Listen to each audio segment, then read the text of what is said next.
let's talk about one of those games that I think embodied that idea of experience and flat talent level versus freshmen and very highly talented group of individuals that really came together late in the season as a team, but seemingly just never got it going against Tennessee, and that is Duke, Tennessee. Tennessee wins this game by 13 points. Duke scores 52 points in a game that was like a Tyrese Proctor coming out party.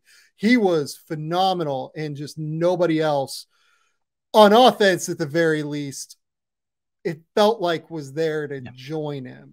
And I really like what Tennessee did from a game plan perspective in this game. They just like let Derek Lively do whatever he wanted. They were just like, we're going to sag all the way off of Derek Lively. We do not care what he does, and you guys go ahead and do whatever. If he's within 5 feet of the basket, we'll guard him. But otherwise, we're going to make you guys win 4-on-5, basically. And Tyrese Proctor did that for a stretch there.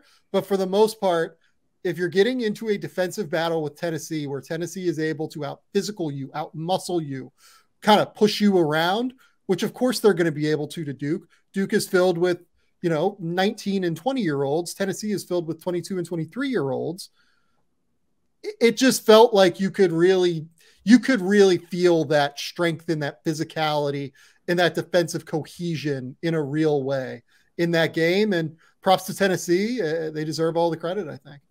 Yeah, so I mean, I'm with you there. I want to give credit to Tennessee where credit is due, because they had a great game plan. They stuck to it, and they were just the tougher, grittier team for 40 minutes. I think this game revealed a lot of the flaws of Duke as a team this year, as well as some of the individual prospects that they have on it. Let's start with the team and the collective first. They just missed another creator on the perimeter, somebody that can go out there and get their own shot reliably. Like Proctor had to have one of his best games of his career.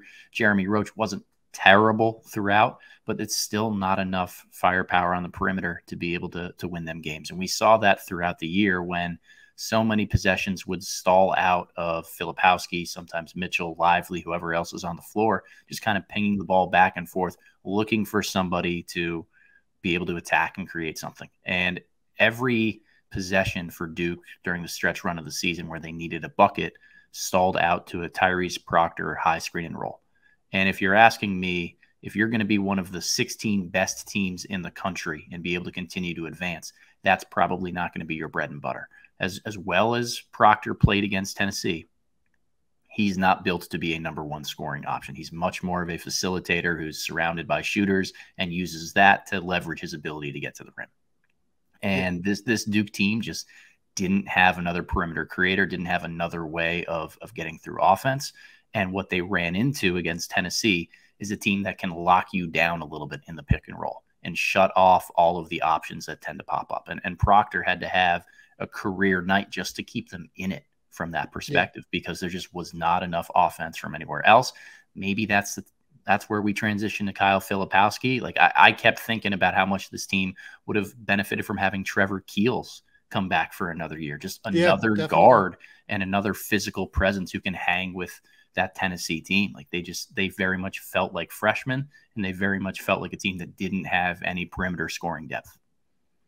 Well, and so I talked to, obviously I have a lot of friends that gamble on college basketball.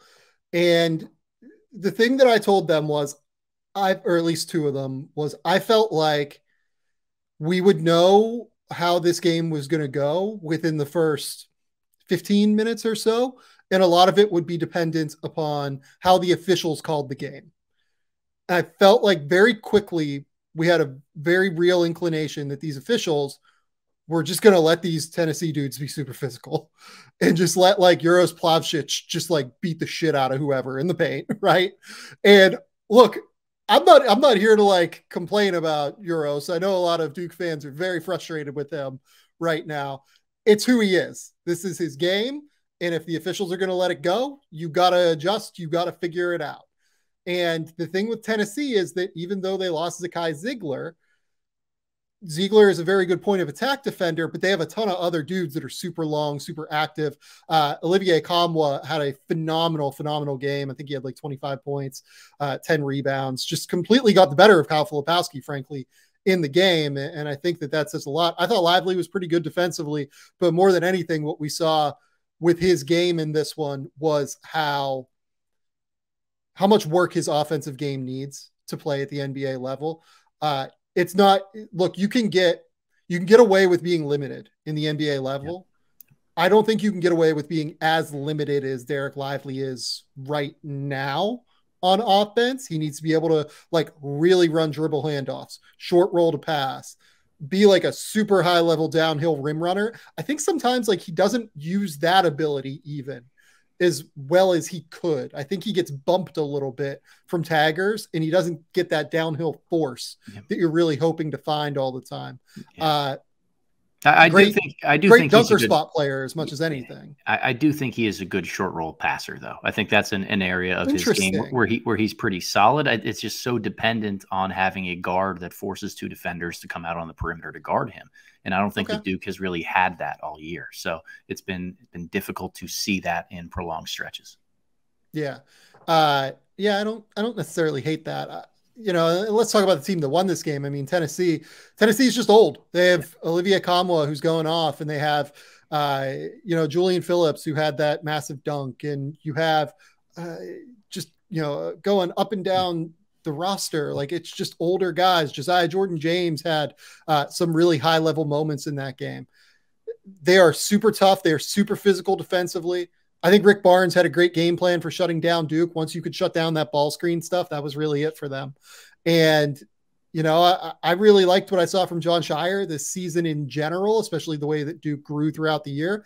I think that they ran some pretty good stuff for the most part throughout the year. It just felt like against Tennessee, they didn't have a ton of answers to me. And look, when you're facing one of the 5 best defenses in the country, and your teenagers. Look, Mark Mitchell didn't play in this game as well. Right. I think Mitchell would have helped them with that physicality too. But now come the questions about what do all these Duke guys do? I mean, Dariq Whitehead, he had a good first game, which Mark Schindler was super excited about. I was a little bit less enthused by it. What did you think of him against Tennessee? He's after that game, I called him a offensive chameleon, where he continues to try to adapt to whatever environment he's in and try to make the most out of it. I think what we're seeing right now, though, is as he reaches higher level after higher level, he's just going to be so much more limited off the bounce, and he's going to be very dependent on just a catch and shoot game. He's got phenomenal touch on the interior, but he's got very little deceleration tools at this point. I don't know how I feel about him if he takes more than one dribble for a dribble pull-up right now, but I do think that there's just enough shot making that he's going to be a good, reliable pro. I think he was the guy that Duke envisioned to be their number one option on offense this year. And part of the reason the roster doesn't seem like it makes sense the way that it's constructed is largely due to the fact that Whitehead hasn't been the player they envisioned. I think that's a really good call. And, he obviously dealt with injuries. He obviously dealt with a few different things this year. But, yeah, I mean, you're right. That's why they ended up not being able to win games. Now we find out what all these guys do. I mean, I'll be interested to see if both Kyle Filipowski and Dariq Whitehead, 100% are in the draft process, or do they test just in case things don't go well for them in the pre-draft process? I think all of that remains to be seen a little bit. Derek Lively, we'll see. I think Derek Lively closed the season so well defensively that he probably should go, right? Yep. Yeah, I totally agree with that. And then Proctor is another one. I think he's had the opposite effect of a Filipowski, where I think Kyle cooled off a little bit down the stretch run of the season, had some games where he just wasn't able to assert himself physically. Proctor got better a lot over that final month of the season, where he could have a lot of intrigue for teams. He's still super young. He's a big point guard with feel. I keep coming back to this Duke experience of the lack of spacing around the pick and roll is a great kind of built-in excuse for why a guy like Proctor isn't able to showcase his great pick and roll passing. If you watch him play for Australian teams, he's been fantastic in creating for others out of ball screens. I think that there's really something to him at the next level. The question is, does he go this year, or does he eye a little bit weaker of a 2024 draft class, another year to keep improving, and then say, that's the year I'm actually going to make a huge leap into hopefully the lottery? Yeah, I think that either option is going to be really interesting. If you told me he goes late in the first round this year, that would not blow me away. But he could go like top 10 easily next year with how that class is if things really Yeah. break right for him.